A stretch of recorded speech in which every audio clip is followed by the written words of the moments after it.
Plug-in grants are available, and he knows the government is also backing the sector with almost £3 billion worth of support. Shadow Minister Matthew Penn. Thank you, Mr. Speaker. As the President knows, the International Energy Association's latest World Energy Outlook makes clear that a net zero pathway for global energy requires that there be no new fossil fuel supply beyond projects already committed as of this year. That means not just coal, but also oil and gas. The report reinforces, Mr. Speaker, the obvious need to secure agreement on a global framework for a managed and fair phase-out of fossil fuels.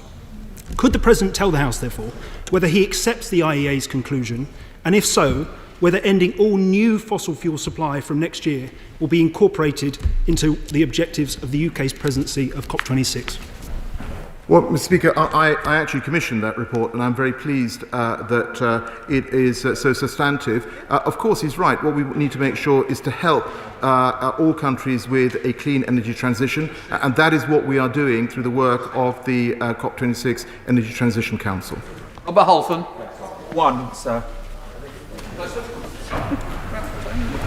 Mr. Speaker, 2 weeks ago I co-chaired the G7 Climate and Environment Ministers track with my Right Honourable friend, the Deputy Secretary of State. At this meeting, the G7 nations agreed to overwhelmingly decarbonise their power systems in the 2030s, consistent with their 2030 NDCs and net zero commitments, and in addition, they committed to take concrete steps to end support for international coal power generation by the end of 2021. This is a critical step in consigning coal power to history and accelerating the international transition to clean energy. Robert Holt. Thank you, Mr. Speaker. Of course, we welcome plans for a cleaner, greener Britain, but can my right honourable friend give reassurances to my hard-working Harlow residents that the government's environmental measures will not mean a more expensive Britain hitting the low-paid with extra costs and increasing the cost of living for ordinary folk?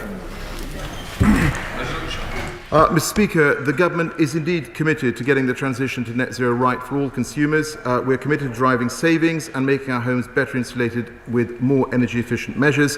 And indeed, he will know that through the energy company obligation and the expanded warm homes discount, we will provide at least £4.7 billion of extra support to low income and vulnerable households between 2022 and 2026.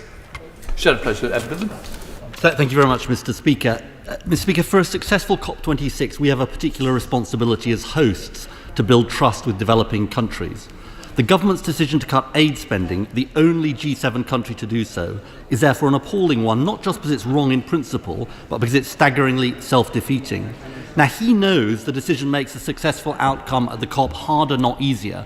So can I invite him to add his voice to the powerful calls we heard yesterday, including from the former Prime Minister, the Right Honourable Member for Maidenhead, to immediately restore government aid spending to 0.7% of GDP? Mr. Speaker, as the Honourable Gentleman knows, the UK is doubling its international climate finance commitment to support developing countries, and I can tell him this has been very much welcomed around the world. With regards to the overall ODA spend, as he knows, this is a temporary measure, and as the economic situation improves, I hope it will be possible to restore the 0.7 target at the earliest opportunity. Mr. Speaker, the problem is that cutting aid spending severely undermines the ability of developing countries to tackle the challenges of climate, poverty and public health, and he knows that, and that's what developing countries are telling him in the negotiations. We need vulnerable countries to be calling for more ambition from big emitters like China, but they're going to be much more reticent to do so when they don't feel we can be trusted.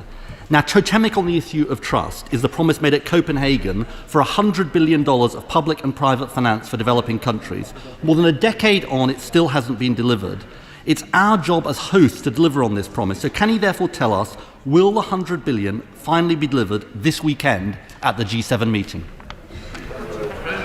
Mr. Speaker, he's absolutely right. The $100 billion is a totemic figure, and we are doing everything we can to ensure that we are able to deliver that by COP26. And I can assure him that I am having very frank discussions with donor countries, with developed countries, to ensure that they deliver on this commitment that was made in 2009. Dr. Andrew Morrison. Does the COP presidency share my concern at the reputational hit that the UK will take in the event that it continues to approve old-style carbon-belching waste incinerators like the one proposed at Westbury in my constituency? Thank you, Mr. Speaker. All energy from waste plants in England are regulated by the Environment Agency and must comply with the strict emissions limits set down in legislation. I'm aware that Northacre Renewable Energy Limited has applied for an environmental permit from the Environment Agency to operate an incinerator in Westbury, Wiltshire, and the Environment Agency is considering responses to the public consultation. Let's go to Joanna Church. Joanna. Mr. Speaker, 11% of Scottish renewable generation comes from small projects like Harlaw Hydro in my constituency.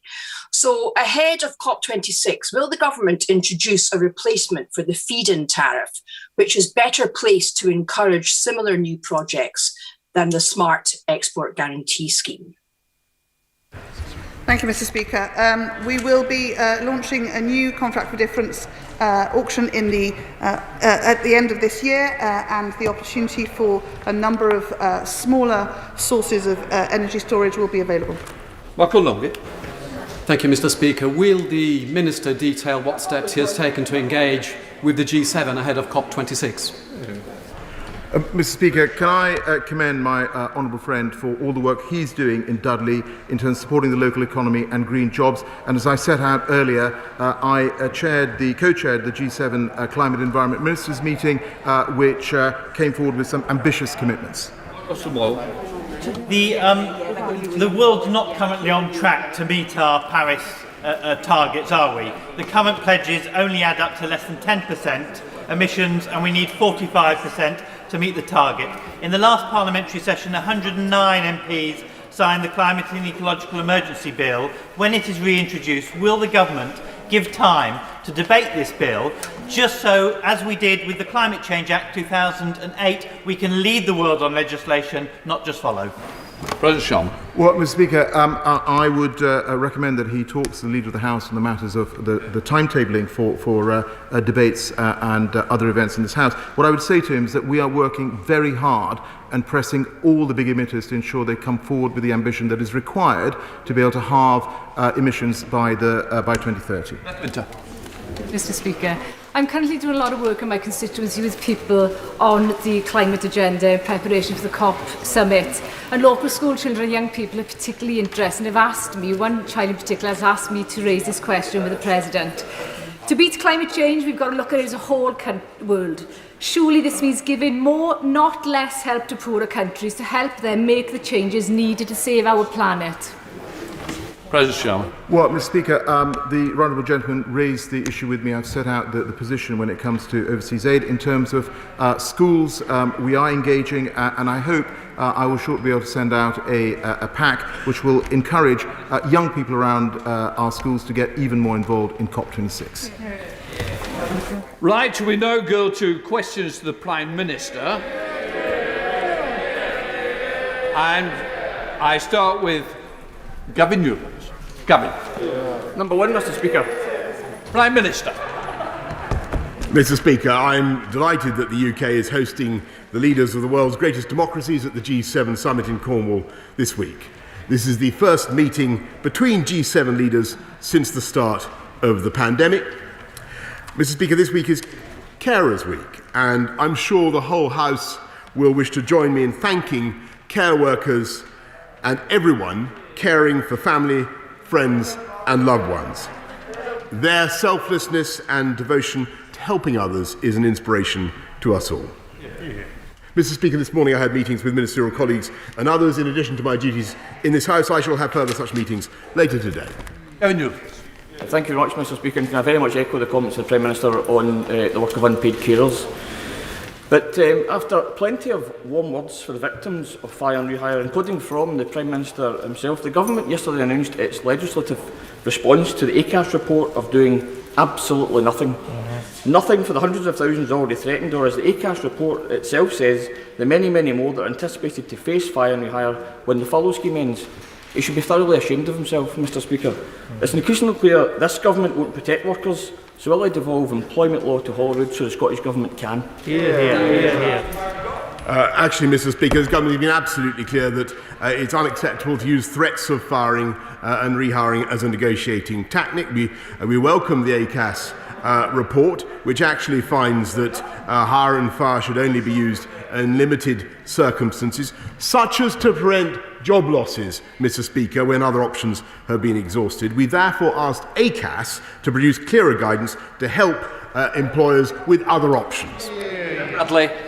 Prime Minister, we're on a mission in the East Midlands to create 84,000 jobs for local people. We're legislating for planning powers for our development corporation, which will work in tandem with our unique inland freeport. But Mr Speaker, decisions about HS2 and specifically the Toton Hub will have a huge impact on whether we can deliver on our vision for the East Midlands. Would the Prime Minister meet with me urgently so we can make sure we can deliver on that commitment to local people? Mr Speaker, the East Midlands could have no more fervent or effective champion, and I congratulate my honourable friend on his vision for the East Midlands Freeport and all the benefits that rail integration will bring, and I know that he's about to have a meeting with ministerial colleagues to determine how the integrated rail plan can work with HS2 best to achieve his objectives. Let's go to the Leader of the Opposition, Keir Starmer. Thank you, Mr Speaker. This is the first PMQ since the Prime Minister and Carrie got married. So can I offer my warm congratulations to the Prime Minister and his wife and wish them a happy life together. I have to say I admire the way they managed to keep it secret. Can I join with the Prime Minister on his comments about Carers Week? And can I also send our deepest sympathies to the 4 people killed in Sunday's terror attack in Canada? It was, as the Canadian Prime Minister said, an attack motivated by hatred and Islamophobia, and we must all unite against that at home and abroad. And can I ask the Prime Minister to pass on our thoughts and condolences to the Canadian Prime Minister when he sees him later this week? Mr Speaker, why does the Prime Minister think that his now former education advisor, Kevin Collins, described the government's education plan as half-hearted, that risked failing thousands of children, hundreds of thousands of children, and not being even close to meeting the scale of what is needed? Mr Speaker, first of all, I want to thank Kevin Collins for his work, and but above all, I want to thank actually pupils, parents, teachers for everything they've done throughout this pandemic. And the struggle has been enormous, and actually what the government is doing is, in addition to the £14 billion, the extra £14 billion we committed, taking per pupil funding in primary schools up to £4,000 per head, in secondary schools up to £5,150, Mr Speaker. We're now putting another £3 billion into educational catch-up with the biggest tutoring programme anywhere in the world, Mr Speaker, and it is based on the best evidence that we could find and that Sir Kevin could supply. Keir Starmer. Mr Speaker, let me get this right. In February, the Prime Minister appoints an expert to come up with a catch-up plan for education. He's a highly respected expert, consults widely and comes up with a plan. The Treasury balks at it and says we'll only provide 10%, yes, 1/10 of what's needed. The Prime Minister rolls over whatever he says and children lose out.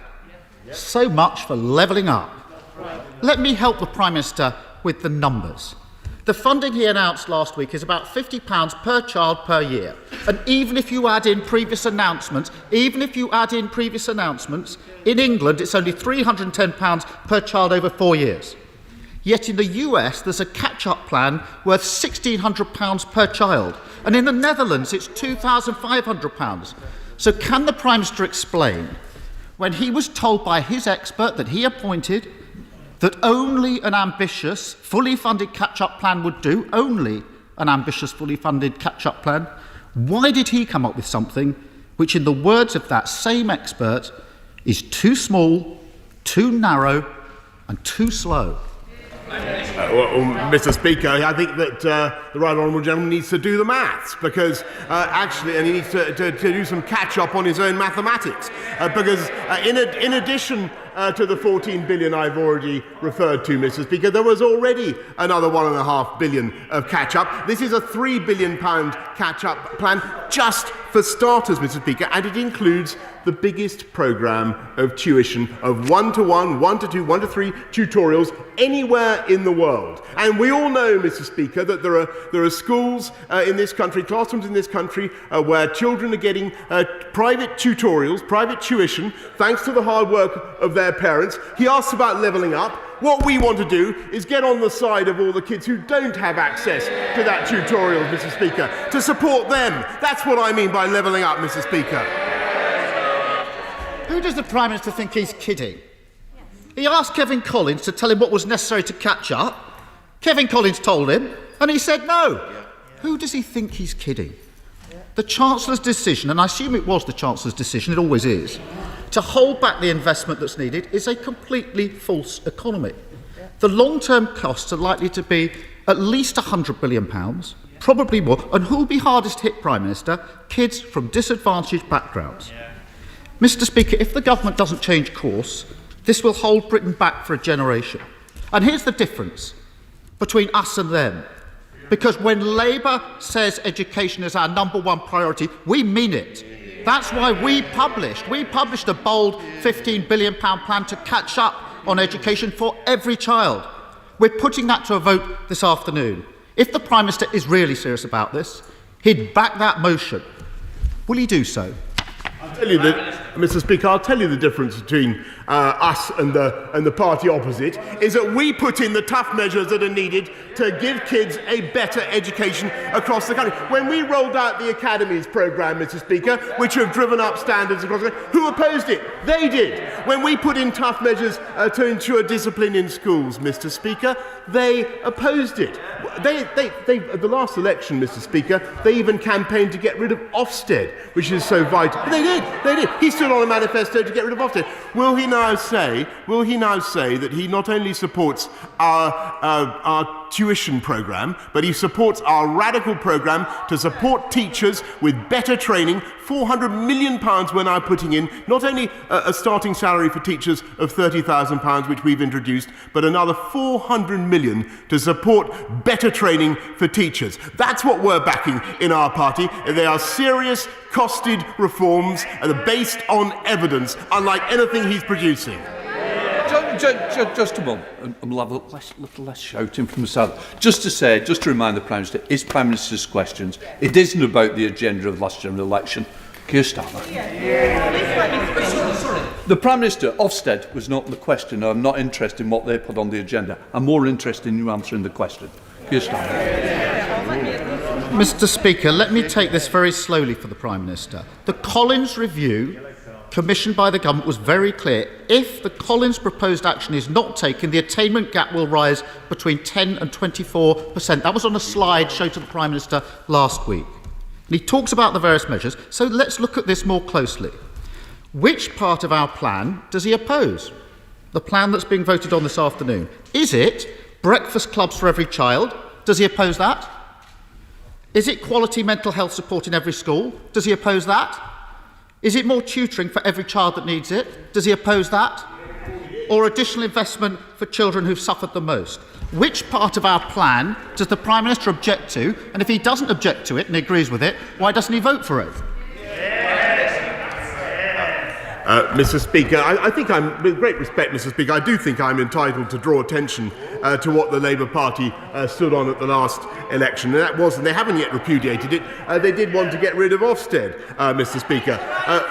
But I will tell the right honourable gentleman that if he is now saying that he supports our tutoring programme, and that's what I think I understood from him just now, then that is a good thing, because hitherto what has happened is that the kids of well-off parents, thanks to their hard work, have been able to rely on private tutoring. What the government is now doing is coming in on the side of all the other kids who don't get access to that tuition. 6 million kids, 6 million children, Mr. Speaker, 6 million children will have access to tuition thanks to this programme. It is a fantastic thing. It is a revolution in education for this country. If he's now saying that he supports it, Mr. Speaker, then that's a good thing, though I've learnt in the course of the last year that his support can sometimes be evanescent, Mr. Speaker. Mr. Speaker, he pretends he's here for the other kids. The report says the attainment gap will go up between 10 to 24% if the action isn't taken. He's just rejected it. How can he be on the side of the other kids? Come off it. We've been here before. Free school meals, U-turn, exams fiasco, U-turn, now catch up. The Prime Minister's been all over the place when it comes to education. And he's on the wrong side of it again. Mr. Speaker, I now want to turn to this week's G7. This will be the first major summit of since the recovery. The UK needs to lead, not just to host. The priority must, of course, be a clear plan to vaccinate the world. As the Delta variant shows, nobody is safe from this virus until everybody is safe. The Prime Minister has made big promises on this. but it needs a truly global effort to make it happen. So will the Prime Minister take the lead at the G7 and do whatever is necessary to make global vaccinations a reality? Yes, indeed, Mr. Speaker. And actually, I think what the people of this country also understand is that not only were we able to give one of the first authorisations for the AstraZeneca, the Oxford AstraZeneca vaccine, but also, thanks to the deal the government did between the Oxford scientists and AstraZeneca, we were able to ensure that 1 in 3 of the 1.5 billion doses that have been distributed around the world are the Oxford AstraZeneca vaccine. That is global Britain in action, to say nothing of the billion vaccines that we hope to raise from the G7 this week. Keir Starmer. Mr. Speaker, that would sound a lot better if the Prime Minister wasn't the only G7 leader cutting his aid budget. I hear what the Prime Minister says about vaccines, but we also need clear global agreement and global funding. Hundreds of former leaders, businesses and development groups have called for exactly that kind of leadership at the G7. And that's what we need to see from the Prime Minister this weekend. Mr. Speaker, the G7, bilateral discussions with President Biden and the possibility of a new government in Israel also provide a real chance to restart a meaningful Middle East peace process. The appalling violence recently, which killed 63 children in Gaza and 2 children in Israel, shows just how urgent this is. For too many people in Palestine, the promise of an end to the occupation and a recognised sovereign Palestinian state feels more distant than ever. So will the Prime Minister take the opportunity this weekend to press for renewed international agreement, to finally recognise the state of Palestine alongside a safe and secure Israel, to stop the expansion of illegal settlements, and to get a meaningful peace process back up and running? Mr. Speaker, it's been a long-standing objective of this government, and I think it's common ground across this House that the solution for the Middle East peace process is a two-state solution. We continue to press for that, and I've made that position plain in my conversations both with the Palestinian Authority and, of course, with Israel. Mr. Speaker, he had taxed the government, I think, for failing to be sufficiently ambitious in our overseas aid spending. I think I heard him say that in that compendious question. And let me just tell him, well, he's gesturing at these benches, Mr. Speaker. Under this government, we've spent more, and we continue to spend more than Labour ever did. Labour ever did. Under Blair, under Brown, even when they were spending money on Brazilian dancers in Hackney to raise consciousness, which is what they did, to raise consciousness of global poverty, Mr. Speaker.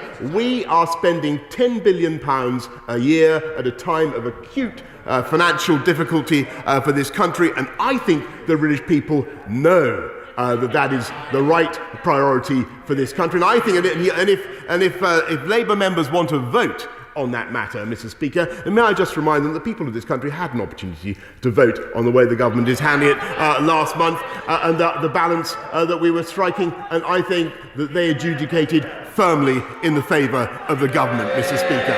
They pontificate and prevaricate and procrastinate. Felicity Kendall, come on! Look at even. Thank you, Mr. Speaker.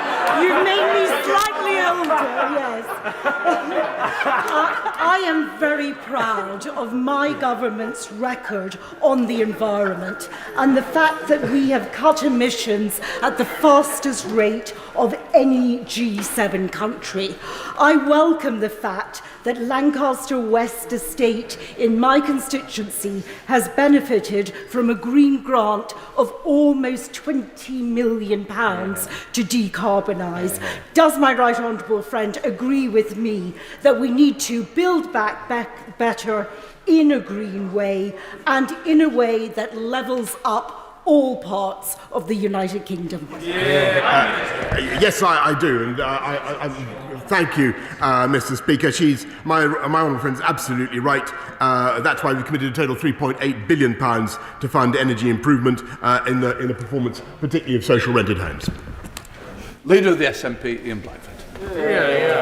Thank you, Mr. Speaker. I'm sure we're all looking forward to the European Championships kicking off later this week. Can I take the opportunity to wish all the best to our country, Scotland, to Steve Clarke and the team, and to remind the team it is time for heroes. Mr. Speaker, later this week the Prime Minister will walk into the G7 summit as the only leader, Prime Minister, cutting development aid to the world's poorest. At the very moment when global leadership is needed more than ever, this Tory government is walking away from millions still struggling from the COVID pandemic and a poverty pandemic. The Prime Minister has been hiding on this issue for months. This is a government on the run from their own moral and legal responsibilities, and on the run, Mr. Speaker, from their own backbenchers. But the Prime Minister can't hide from this issue any longer, and he can't run from democracy in this House. Will he stand up today and commit to a straight vote in this House on his inhumane cuts as demanded by the Speaker? Prime Minister, it is a very simple question. Yes or no? And by the way, Mr. Speaker, wish all the very best to Scotland and England and all the home nations who may be playing in this. I don't know whether he's going to reciprocate, Mr. Speaker, but you never know. It's worth a shot. I thought. Oh, he did. Okay, there you go. That's nice of him. Anyway, Mr. Speaker, I think the answer is clear. We the people of this country, as I said to the right honourable gentleman, were given a vote on this and many other matters very recently, and I think they adjudicated very firmly in favour of the balance the government is striking. We are in very, very difficult financial times, but you shouldn't believe the lefty propaganda, Mr. Speaker, that you hear from people opposite. We're spending £10 billion overseas. We've actually increased. All they want to do is run this country down, Mr. Speaker. Run this country down. When we've increased spending on girls' education alone to £500 million, almost £500 million. That is a fantastic sum of money to be spending in difficult times, Mr. Speaker. We should be proud. Ian Blackford. Mr. Speaker, I have to say, I don't think I've ever heard the previous Prime Minister, the Right Honourable Member from Maidenhead, called a leftist propagandist. The simple fact of the matter, Prime Minister, is every single party, every single member of this House stood on a manifesto commitment of 0.7%. The Prime Minister has reneged on that, and the Speaker has indicated that the government should allow a vote on it. It's pretty basic stuff. After a year dealing with the deadly virus, why can't the Prime Minister get this? In a pandemic, no one is safe until everyone is safe. Now is the time to support each other, not to walk away from those in need. People are dying and they need our help. The Prime Minister has the nerve to brag about the government support for the vulnerable, and at the very same time, he is slashing £4.5 billion from the world's poorest. In the week of the G7, what kind of world leader washes their hands of responsibility by cutting water and hygiene projects by more than 80% in the middle of a pandemic? Mr. Speaker, I may say that I think that the last contribution was absolutely disgraceful, because the people of this country have gone through a very difficult time. We've had to spend £407 billion supporting jobs, families, livelihoods throughout the country, and yet we are continuing to support international vaccination. £1.6 billion this country has contributed to Gavin. I think £548 million to COVAX. And let me just remind him of the statistic I mentioned earlier. 1 in 3 of the vaccines being distributed around the world to the poorest and the neediest come from the Oxford AstraZeneca supply. Thanks to the deal this government did, or does the name Oxford AstraZeneca continue to stick in his craw, Mr. Speaker? Scott Benton. Thank you, Mr. Speaker. May I welcome plans outlined by the Education Secretary last week, which will oversee a tutoring revolution in this country, a proven way to help the most disadvantaged children to catch up. Is the Prime Minister able to confirm that this is just one part of our wider plan to ensure that no child misses out as a consequence of a disruption caused by this pandemic? Yes, Mr. Speaker, I thank my honourable friend, because the whole point of the tutoring programme is that it is evidence-based, and every tutoring programme, and I say there are 6 million pupils, children who can benefit, is equivalent to 3 to 5 months of educational catch-up. We're also, Mr. Speaker, going to be looking at increasing time in schools, and I hope that the loyal opposition, Mr. Speaker, may use their influence with their paymasters in the teaching unions to encourage them in that objection. Colum, Thank you, Mr. Speaker. The Prime Minister knows full well that the best way to reduce checks in the Irish Sea is to do a Swiss-style SBS agreement with the European Union. So far, he's decided not to do that. So why is he prioritising cheap, dodgy beef from Australia over the concerns of the people of Northern Ireland and reducing checks in the Irish Sea? What we're prioritising is the right and ability of the people of Northern Ireland to have access, as they should, freely and uninterruptedly to goods and services from the whole of the UK, and we are working to ensure that we protect the territorial and economic integrity of our country. That's what matters. Gavin, Hollinrake. Thank you, Mr. Speaker. The Prime Minister's excellent First Homes policy will allow tens of thousands of key workers and local first-time buyers to buy a home every year at a discount of up to 50% from the market price.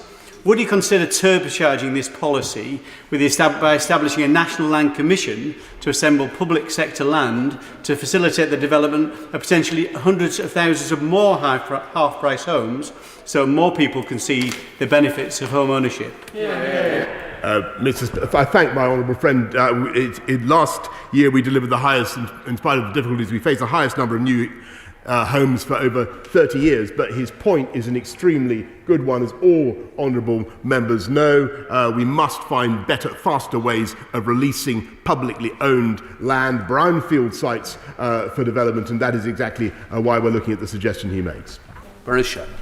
Speaker, the Prime Minister, in his very first speech, mentioned levelling up. My constituents want to know when it's going to start. The fact of the matter, and I understand that he's lived a life of privilege and doesn't know much about the state sector. He knows a lot about the private sector in education. What are the markers for success? He's head of his own Industrial Strategy Council, says he's levelling up. With these resources, with this management team, will not work and will not be successful. My local Kirklees Council says it's so complex, nothing is flowing down to the grassroots. When will we see the first signs of genuine levelling up in our country? Mr. Speaker, I think that what you're seeing across the country is people responding to massive investment, £640 billion programme of investment in roads, in schools, in hospitals, in policing, that bit by bit is transforming people's lives, hopes and opportunities. And that is fundamentally the difference between his side of the argument and ours. We believe that there is talent, genius, flair around the whole country, but opportunity is not evenly distributed. And that is our ambition, and that is what we are doing with our campaign to levelling up. If he's now saying, by the way, that he supports what we're doing on the tutoring revolution, because I know he's a great educational expert, then I'm glad to hear it. Brendan Clarke-Smith. Thank you, Mr. Speaker. My constituents in Bassetlaw have been the victims of illegal encampments, most recently at Far Park in Worksop, where local taxpayers have been left with a clean-up bill running into thousands of pounds, and residents have been left feeling powerless following a sustained period of antisocial behaviour in the locality. Can the Prime Minister tell us what steps we are taking now to ensure we stop this from happening in the future and allow residents and local authorities to take back control of trespassing? Well, Mr. Speaker, the Police, Crime, Sentencing and Courts Bill my honourable friend will be pleased to know, introduce a new criminal offence where a person who resides or intends to reside on land with a vehicle and without permission has caused or is likely to cause significant damage or distress can face new penalties, Mr. Speaker. And guess who voted against that bill on a 3-line whip? Does anybody know? It was the right honourable gentleman and his entire party. Fabian Hamilton. Mr. Speaker, a few years ago, one of my elderly constituents with late-stage dementia was married by a man who'd befriended her. Upon her death, the man subsequently inherited the whole of her estate because under the law as it stands, their marriage had revoked her previous will. Hundreds of people since then have contacted me citing similar experiences, but 3 registrars general have refused to meet me to discuss it. So will the Prime Minister now act to bring this cruel exploitation to an end? Well, I thank the honourable gentleman for raising the concern that he has and the injustice that he mentioned. I'll make sure that he gets a meeting as soon as possible with the relevant Minister in the Justice Department. David Jones. Mr. Speaker, according to newspaper reports, the European Union are unhappy with the negotiating style of the Right Honourable Lord Frost. But does my right honourable friend agree that, in fact, Lord Frost is doing a superb job negotiating in the national interest? And does he further agree with Lord Frost's assessment that the Northern Ireland Protocol, as currently applied, is unsustainable and that matters would be considerably easier if the European Union were to adopt a more pragmatic approach rather than the purest approach they're adopting at the moment? I thank my right honourable friend and I agree with him completely because I think that David Frost, Lord Frost, is doing an outstanding job, and I venture to say, Mr. Speaker, he is the greatest Frost since the great frost of 1709, whatever it was. Andrew Gwynne. Thank you. The Prime Minister has seen his advisor on ethics and standards resign over his failure to uphold the ministerial code. He's seen the head of the government's legal department resign over his failure to uphold international law. And he's seen his advisor on education catch-up resign over his failure to provide proper funding for children. Why does the Prime Minister think this keeps happening to him? Mr. Speaker, I'm indebted to everybody who serves the government in whatever capacity. We have a lot of very tough decisions to make, but we will continue to get on with delivering the people's priorities. And by the way, we will continue to ensure that we deliver value for money, that we don't waste taxpayers' money, and that ministers follow the ministerial code. Theresa May. Thank you, Mr. Speaker. In April 1989, 96 Liverpool fans were unlawfully killed at Hillsborough. Yet nobody has been successfully prosecuted for their part in those unlawful killings. The most recent trial collapsed because although it was accepted that police evidence had been altered, because it was evidence to a public inquiry, it did not constitute perversion in the course of justice. Will my right honourable friend urgently look at the ramifications of this judgment for current and future public inquiries and ensure that in future people are given the justice that has been so cruelly denied to the families of the Hillsborough 96? Mr. Speaker, I thank my right honourable friend for her question, and of course the families of the 96 who died in the Hillsborough disaster and those who were injured have shown tremendous courage and determination. Now, my right honourable friend raises a particular issue about the recent court case and asks for a review of the law, and I can give her the assurance that we will always consider opportunities to review the law and how it operates if necessary, and we will certainly be looking at the case she describes. Let's go to Peter Grant. Peter. Thank you, Mr. Speaker. In just over 3 years, the directors of Blackpool Bond plc took £46 million of other people's money and made it disappear.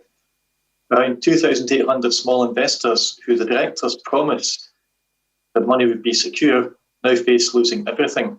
Most of the money, around £26 million, was only taken by Blackpool Bond after the Financial Conduct Authority had compelling evidence from an expert witness who told them he thought the company was breaking the law, but before the FCA took any decisive action. How many more scandals like this will it take before we have a regulatory environment that's fit for purpose and offers our constituents proper protection against investment scams? I thank the honourable gentleman for raising the case he does. I'm afraid, Mr. Speaker, I have no advance notice of it and can't comment on the case in question, except to say if he will send me details, we will get back to him as soon as we can. David. I'm delighted that Southend-on-Sea has now been given the opportunity to become a city. But in the 50s, 60s and 70s, 1.5 million ladies were forced to give up their babies for adoption. By any standards, that was cruel, and the hurt is still felt by those ladies today. So will my right honourable friend agree with me that an apology should be given and an acknowledgement that forced adoptions was wrong by all those involved in the process? Mr. Speaker, I echo my right honourable friend's sentiments about Southend, but also what he says about those who've been affected by forced adoption. The practices that led to forced adoption can't now occur because the law protects both parents. He asked for an apology, Mr. Speaker, and I can tell him that the agencies involved in forced adoption in the past have apologised for their role, Mr. Speaker, and quite right too. Let's go to Ian Lavery. Ian. Thank you, Mr. Speaker. As eloquently highlighted by my right honourable friend, the Leader of the Opposition, recent reports have revealed that during the pandemic, the loss in learning has been absolutely catastrophic. The North East is once again sadly trailing the field, and in some subjects more than double the loss in other regions. The attainment gap, which has been mentioned, between the most and least affluent areas is set to grow potentially at 10 to 24%. That's desperate, really desperate. The government's catch-up funding is quite simply derisory, too small, too narrow, too slow, or comments being articulated by the former Education Recovery Chief before his unfortunate resignation. Prime Minister, the parents in Wansbeck, in my constituency, are listening. You've got a wonderfully privileged educational background. Can you use it to explain how 20 pence per day helps kids in my patch catch up? Prime Minister. Mr. Speaker, I can tell the honourable gentleman that he's, again, I'm afraid what he's saying is completely wrong. The sums are huge that we're already investing in education, and we've announced a £3 billion additional package of catch-up, including the biggest, not just investing in teacher training, another 400 million to help teachers improve their qualifications as they go up the ladder, but also the biggest tuition programme in the history of this country, the biggest anywhere in the world. And that will make a huge difference to young people in Wansbeck and across the country. Many kids are getting private tuition at the moment, Mr. Speaker, loads aren't. We want to level up. Mr. Speaker, recently I met with Gianni Singh, who founded the Sikh Helpline 25 years ago and is based on West Bromwich High Street. We met to hear about the fantastic work they've done over the years supporting the community with advice on issues such as hate crime, domestic violence, bullying, mental health, addiction and more. Will the Prime Minister join me in thanking Gianni G and their team for their work and wish them the very best of luck with their 350-mile charity bike ride from Edinburgh to West Bromwich next month? I thank my honourable friend for raising the important work of Sikh Helpline UK, and I'm very happy to join her in wishing Johnny Singh and her team the very best of luck for their charity bike ride, Mr. Speaker. Jonathan Edwards. Mr. Speaker, Brexit is quickly turning into a story of betrayals. Firstly, it was the Northern Irish Unionists, then it was the fishermen, and now our farmers face a skewed trade deal with Australia. Yeah. The big question, therefore, is who comes next? Considering that the Trade Remedies Authority want to cut the protections on a half of steel products previously protected by the EU, are our steel industry and the vast supply chain they sustain next in line? Yeah. No, Mr. Speaker, but can I just suggest to the honourable gentleman that once again he is completely missing, I think, the dynamism and and optimism of so many people I meet in the agricultural sector who see opportunities for Welsh lamb and Welsh beef around the world. Why isn't he thinking of this as something, as an opportunity for exports, Mr. Speaker, instead of cowering in this way? Welsh lamb, Welsh beef, Welsh farmers can do brilliantly from the deals we are opening up around the world, and he should be championing Welsh agriculture and Welsh produce. Thank you, Mr. Speaker. In East Surrey, I've been working with brilliant parish councils in Smallfield, Burstow and Horn to ensure we can get a better balance on HGV movements, allowing local businesses to thrive, but also ensuring that residents feel safe. I welcome the government's work to clamp down on moving traffic offences, but would the Prime Minister also consider taking another look at the powers of the Traffic Commissioner to ensure that we can find this balance? Prime Minister. Yes, Mr. Speaker, I thank my honourable friend for raising this point. Traffic enforcement outside London can only be undertaken by the police, but I will certainly look at the role of the Traffic Commissioner in the cases that she describes. Thank you very much, Mr. Speaker. Our greatest national asset, best of this country, record increase in funding, saved my life, no question, my number one priority. All things the Prime Minister said about our NHS. Yet, award-winning South Tyneside Hospital has lost vital services and been told by his government to make further cuts to remaining services. Later today, I'm presenting a petition on behalf of over 40,000 of my constituents against these cuts. Like me, they want him to help us save our hospital and show for once that he is able to match his rhetoric with some action. Will he? Yes, Mr. Speaker, and all the changes that she mentions will be consulted on in the usual way. I note that Dr. Shahid Wahid, the Executive Medical Director of the Trust, was recently quoted in the Shields Gazette as saying this is about improving surgical services. It is not about downgrading anything. And she mentions cuts, Mr. Speaker. This government, this year alone, has given another £92 billion to support our NHS, on top of the huge commitments we already made.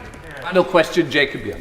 Thank you, Mr. Speaker. Yesterday we had the fantastic announcement of £25 million of investment into Redcar Town Centre, which will allow us to build a new water sports facility at Colum, a new indoor activity centre on the Esplanade, and give the town a much needed lift.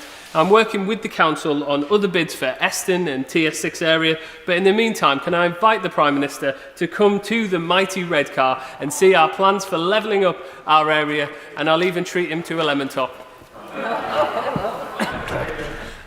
Thank you. Well, Mr. Speaker, I thank you, my honourable friend, who is a fantastic advocate for the people of Redcar, and thanks at least partly to his advocacy, we've announced a town's deals to benefit Redcar. The Levelling Up Fund will help secure local investment in infrastructure and communities in Redcar, and as and when my diary permits, Mr. Speaker, I will be thrilled to come and join him for what I think he described as a lemon top. On that basis, I'm now suspending the House for 3 minutes to enable necessary arrangements to be made for the next business order.